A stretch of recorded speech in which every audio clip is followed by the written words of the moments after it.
जय गुरुदेव। जय गुरुदेव। जय गुरुदेव नाम किसका? तो प्रेम से बोलिए जय गुरु को कीजिए दंडवत, कोटि कोटि प्रणाम। कीट क्या जाने भिंगो को, गुरु कर ले आप समान।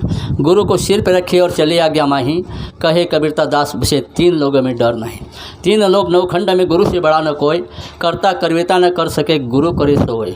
गुरु ब्रह्मा गुरु विष्णु गुरु देव महेश्वरा, गुरु साक्षात परब्रह्म तस्मै श्री गुरुवे नमः। सबसे पहले गुरु महाराज को प्रणाम करता हूँ। इसके बाद अन्ना जी, दादाजी, सर जी, इनके चरणों में प्रणाम करते हुए यहाँ उपस्थित अगल बगल से आए हुए हमारे माता पिता तुल्य बुजुर्ग भाई और बहनों, बच्चे और बच्चियों, सबको मेरा आदर के साथ प्रेम पूर्वक जय गुरुदेव। तो आज का होली का दिन बहुत ही सुहाना दिन है, आपके लिए भी और हमारे लिए भी, सबके लिए। क्योंकि जहाँ भी जो भी आदमी जाता है तो भले ही खाली हाथ जाता होगा, लेकिन लौटते वक्त खाली हाथ नहीं जाता, कुछ न कुछ गुरु महाराज तो दे ही देते हैं।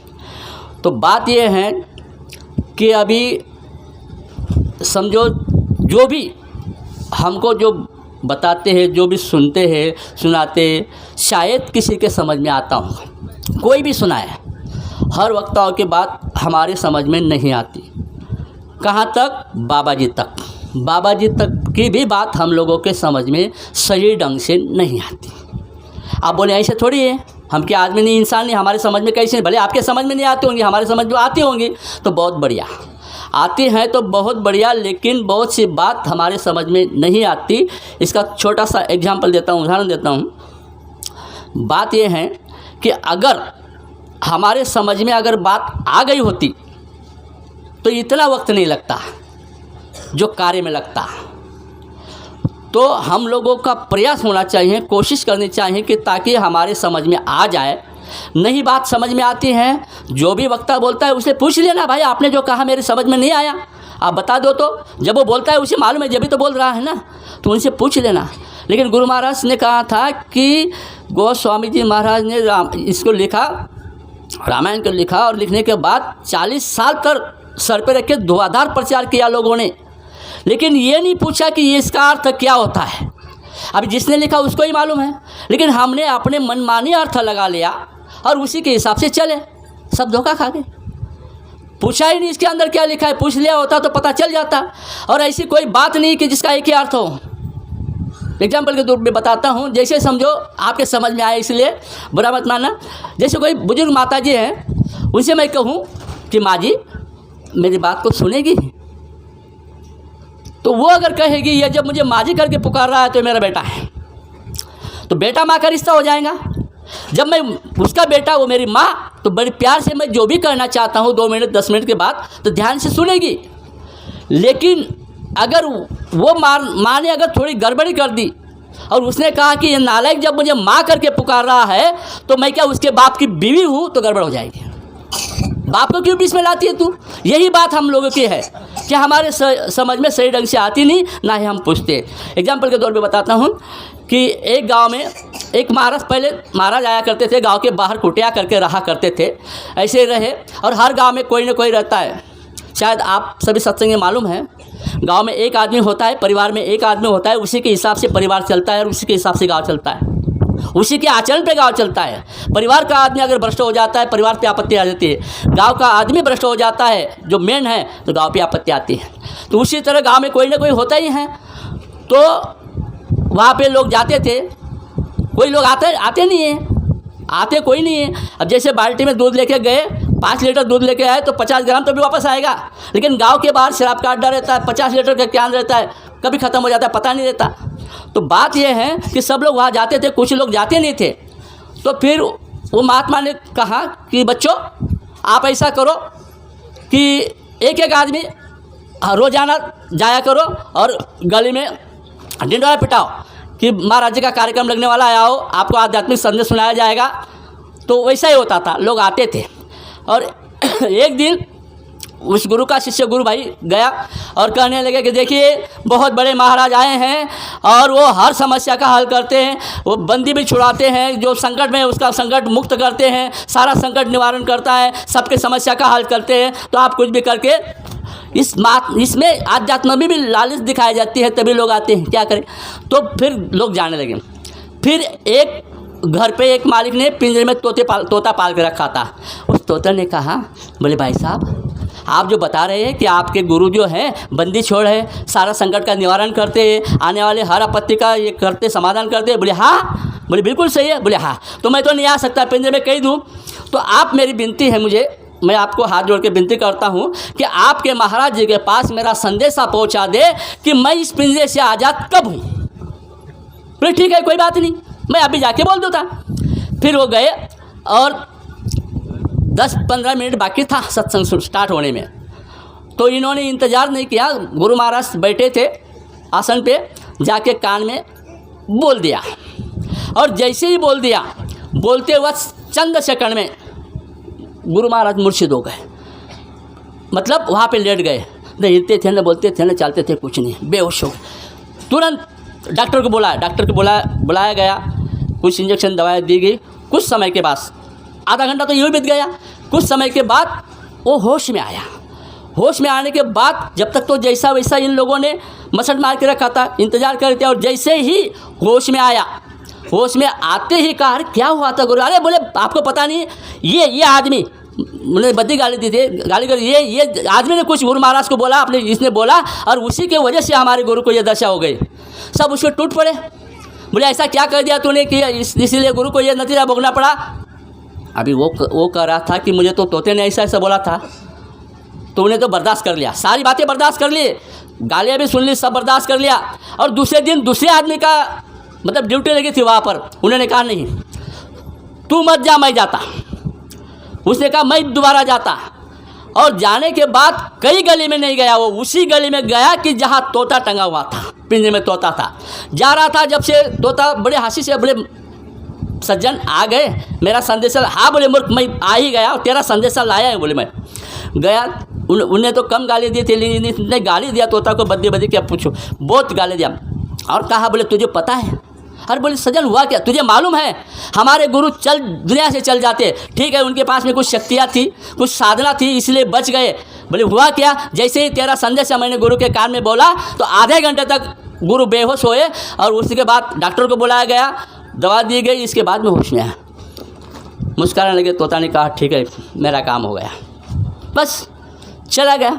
चले जाने के बाद दोपहर में 2 बजे उस मालिक की लड़की खाना देने के लिए उस तोते को आती थी। वो खाना देने के लिए आ ही रही थी, जब से तोते ने वही हरकत की जो गुरु ने की थी।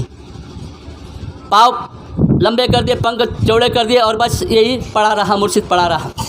लड़की आई, लड़की ने देखा, हिला के देखा, नहीं हिलते था, नहीं बोलते थे, तोता कुछ नहीं करता था। फिर उन्होंने देखा क्या हुआ, बच्ची रोने लग गई, तोता मर गया, क्या करे। वैसे ही वापस हुई, पिताजी से कहने, पिताजी ऐसा ऐसा हो गया।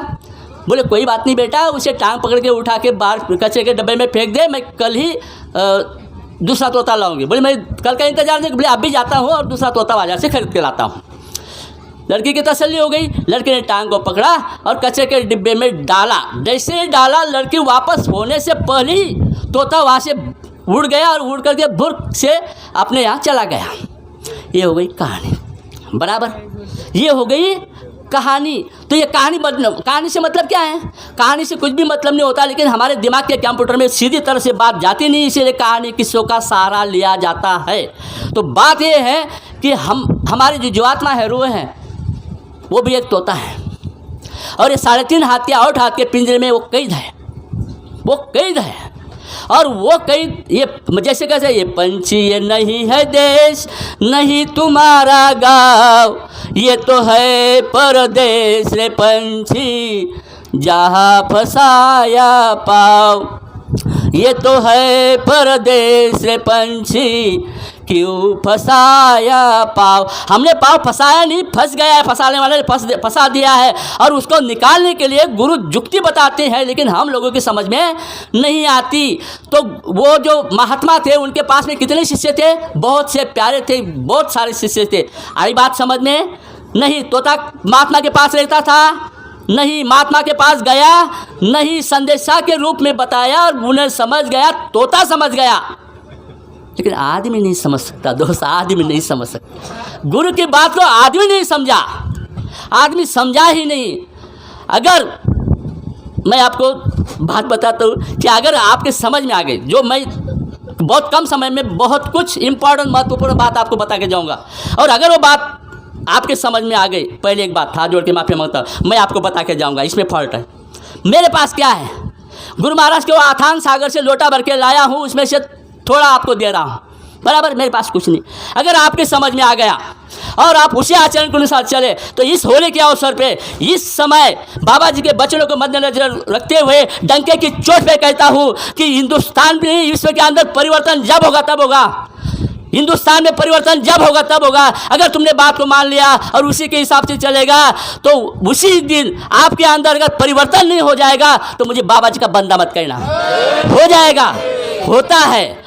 तो बात यह है कि अगर आपने बात मान ली, यही तो चाहते हैं। अगर हमने गुरु की बात समझ ली, नहीं गुरु की बात समझने चाहते हो तो वक्ताओं की बात तो समझो। किसी वक्ता की बात आपके समझ में नहीं आती तो पूछो उनसे कि दादाजी आपने क्या बोला मेरे समझ में नहीं, अन्ना जी आपने क्या बताया मुझे मेरे समझ में, सर जी आपने क्या बोला मेरे समझ में नहीं। बताएंगे वो। जो वक्ता यहाँ खड़ा होकर बोलता है उसको पता रहता है जब ही बोलता है, नहीं तो बोलेगा नहीं। 7 और 5 कितने होते हैं? जब उसको मालूम नहीं क्या बोलेगा, मालूम रहता है जब पूछो आपके समझ में लाओ। और अगर आपके समझ में आ जाती है, गुरु महाराज की बात को समझ में आती है, तो वही दशा होगी ये 3.5 हाथ के और हाथ के पिंजरे में जो हमारा तोता है, वही तोता एक आज़ाद हो जाएगा, और आज़ाद होने के बाद सीधे सचखंड में चले जाएगा। एक गुरु का बात है, ये गुरु का बात है। आइए अब इस पे पॉइंट पे, ये जो होलिका है, होलिका नहीं थी। देखिए अभी बहुत से लोग कहते हैं, अभी एक मेरी बात कभी किसी सत्संगी भाई को टेढ़ी लगती है, लगने दो, लेकिन बात सही रहती है। कैसी? गुरु महाराज कहते हैं मैंने आपको आशीर्वाद दे दिया, आपको वाचा सिद्धि मिल जाएंगी, आपका ऐसा हो जाएगा। मैं कहता हूँ कुछ सत्संगों को नहीं होगा। फिर आपको ऐसे कैसी गुरु की बात कैसी जुड़? मैं कहाँ कर, संत वचन पलटे नहीं पलट जाए ब्रह्मांड पलट हो सकता है, लेकिन संत की बात कभी मिथ्या नहीं। ध्यान से, ये होली के इसमें कांटेक्ट है उनका, बताता मैं आपको। ये अभी हमारे बहन ने बताया, प्रतीक्षा ने शॉर्ट में बताया, मैं आपको लॉन्ग में बता देता हूँ कि ये जो होलिका के जो अपने होलिका का दिन है, तो भक्त प्रहलाद जो था तो उसके लिए मारने का बहुत प्रयास किया गया। और ये होलिका जो थी तो ये इसकी बुआ थी, हिरण्यकश्यप की बहन थी, उसका नाम था सिंगिका उसका नाम था। और उसको वरदान था कि तुझे अग्नि ने वरदान दिया था, अग्निदेव ने वरदान किया मैं तुझे जलाऊंगा नहीं, वो जल नहीं सकती थी। और उसने बहुत बार प्रयास किया और वो वरदान दिया था कि तू जलेगी नहीं, तो वरदान दिया है ना, बाबा जी ने वरदान किया, उसने वरदान दिया है ना, आशीर्वाद दिया क्या, वो भी सही है ना। तो फिर उसने क्या, मेरा सत्संगी भाई से कहना है, यही कहना है, आप ध्यान में रखोगे ना तो आपका ही फायदा हो जाएगा। तो उसने क्या किया, चैलेंज किया, बीड़ा उठाया कि मैं इसे ख़त्म करूँगी। और उसने बहाना बनाया, फिर वो माँ तो माँ होती है भाई, रोने लगी कि कैसा होगा, नहीं बोले मुझे तो वरदान दिया। अरे आपको वरदान दिया है, प्रहलाद की माँ क्या करिए, वरदान आपको मिला है, बच्चे को तो नहीं मिला। तो बोले मेरे गोद में है तो उसे जब मुझे नहीं जलाएंगे आग तो उसे क्या जलाएंगे। इसको मालूम था सिंगिका को कि ऐसा ही होने वाला है। तो कहानी पूरी बताने से मतलब टाइम ज़्यादा हो जाएगा, तो बात ये आपके समझ में तो आ गई होंगी। और बात ये हुई कि होलिका जल के मतलब सिंगिका जल के खाक हो गई, उसका कुछ बिगड़ा नहीं। इसका कारण जानते हो, ये होली क्यों मनाई जाती है मालूम है आपको? ये हमारे बुरे कर्म जला दो, ये करा दो, ये तो बहाना है। बात ये है कि आशीर्वाद मिलते हुए, वरदान मिलते हुए, ये भक्त प्रहलाद उसका कौन था, भाई का लड़का था। और गुरु भाई कौन होता है, भाई होता है। लड़का दूर चला गया, भाई का लड़का दूर चला गया, लेकिन गुरु भाई तो भाई होता है ना। तो भाई के लड़के के साथ गुरु का आशीर्वाद का अगर दुरुपयोग करता है तो खुद जल जाता है, वो जलता नहीं है। हम भाई भाई के साथ, गुरु भाई के साथ दुर्व्यवहार कर रहा है, गुरु भाई के साथ द्वेष कर रहा है, एक दूसरे के जलन में जल रहा है, तो फिर कैसे आशीर्वाद फलित होगा मुझे बताइए? गुरु का आशीर्वाद कैसा फलित होगा बताइए? आप कह रहे नहीं वो फलाना आदमी, तो अभी अन्ना ने कई बार हमारे रमेश भाई के बारे में बताया, उन्होंने प्रसाद दिया जब भी ठीक हो गया। भाई क्यों छेड़ा? वो आदमी है, हम आदमी नहीं है, जानवर है हम, उनका कैसा ठीक होता है, आपका क्यों नहीं होता? गड़बड़ी है। पूजा पाठ सब कुछ करे, विधि जाने ना कोई मिस्टेक है, थोड़ी मिस्टेक को दूर करो, मिस्टेक को दूर करो। और अगर आपको आशीर्वाद ऊपर वाले ने दिया है, अगर हम अपने ही लोगों के साथ में अगर ऐसा करोगे तो भूल जाओ कि गुरु महाराज हमारी मदद करेंगे, नहीं करेंगे गुरु महाराज मदद, क्योंकि उनका भी कुछ नहीं। क्या करे भाई, मैंने तो दिया था, आशीर्वाद तो दिया है गुरु महाराज ने, वाचा सिद्धि दिया है गुरु महाराज ने, सब कुछ दिया है गुरु महाराज ने, लेकिन आप उस हिसाब से चलोगे तो यह असर करेगा, नहीं चलोगे तो बस। अगर मेरी बात समझ में आ गई हो और आपने अगर उस रास्ते पे चलोगे, फ़ायदा आपका ही है, नुकसान और आप चलोगे ऐसी आशा करता हूँ। इस होली के अवसर पर गुरु महाराज से विनती करता हूँ कि आप इस सब से चलो। तो यही 2 शब्द के साथ मेरे शब्द को विराम करता हूँ। अनजाने में हुई भूल की माफ़ी चाहता हूँ। सबको बड़े प्यार से जय गुरु।